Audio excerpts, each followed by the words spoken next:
આજે આપણે બનાવીશું મગની દાળના પુલ્લા. એના માટે સવારથી દાળ પલાળીને મૂકી દો. હવે આપણે એને પીસી કાઢીશું.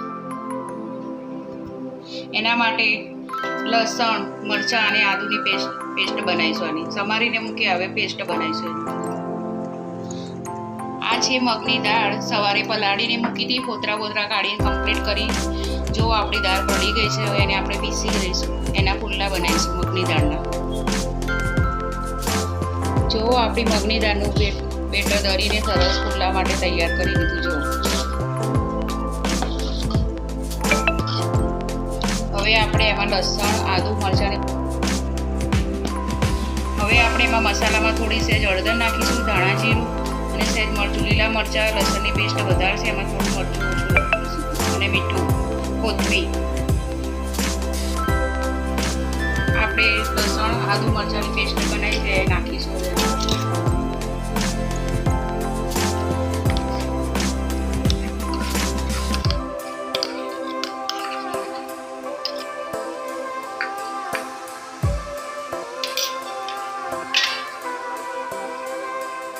થોડું ધાણા જીરું નાખીશું,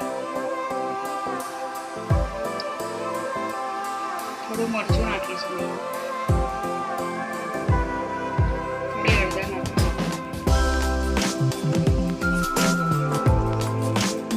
મીઠું નાખીશું.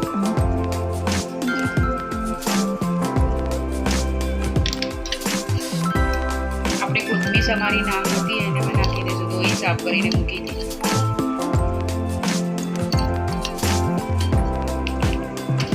હવે આપણે આ બધું પેસ્ટ હલાવી દઈશું.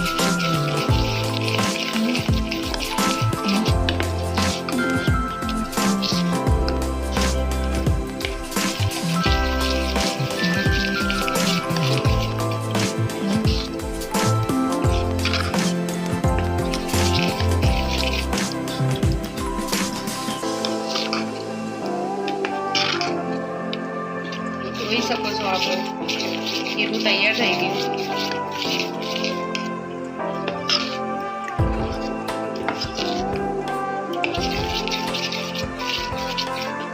પાંચ મિનિટ આપણે ઢાંકી દઈશું એને. જો આપણે બેટર તૈયાર થયું, આપણે પુલ્લા બનાવીશું એના. ગેસ ચાલુ કરીશું પુલ્લા બનાવવા માટે. એના ઉપર તવી મૂકી છે.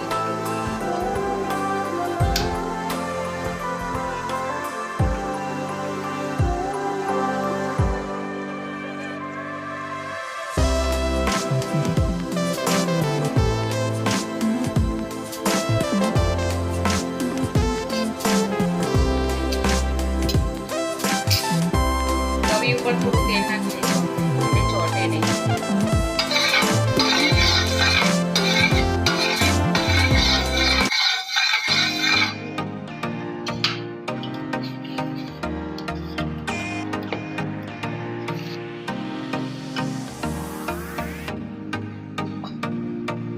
થઈ ગઈ છે. બેટર નાખીશું.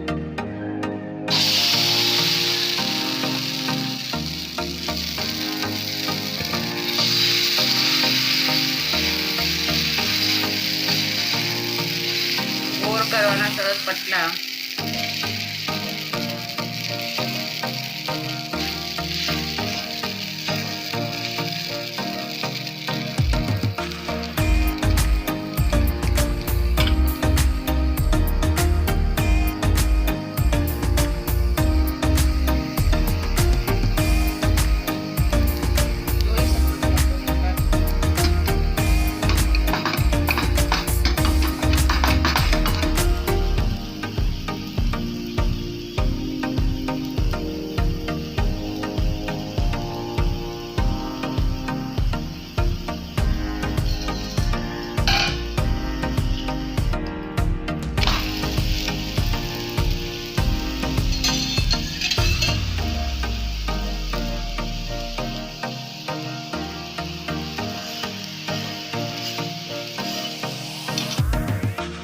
જોઈ શકો છો આપણા પુલ્લા તૈયાર થઈ ગયા છે.